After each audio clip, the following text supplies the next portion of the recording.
Video ay nagluluto ako ng tahong. Ayan nga. Ayan, ang sarap. Nilagyan ko siya ng Sprite. Ayan, di ba? Sarap. Ang dami niyan. Isang kilo at kalahati.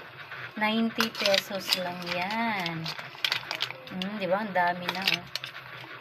Hindi ko masabi na pagkain to ng mahirap. Di ba? Kasi alam nyo, yung mga mayayaman, kumakain rin ito, yung mga seafoods, nakikita nyo naman yan sila pag yan nagmumukbang, may ganito rin, kaya masarap talaga to kahit anong luto siguro, basta ito lang gusto ko, lagyan ng Sprite, para matamis-tamis, pero hindi ko na siya nilalagyan ng ng asin. Ang nilagay ko na lang ay magic sarap, tapos yung siling green at saka kamatis. Tsaka yung Sprite, syempre. Ayan.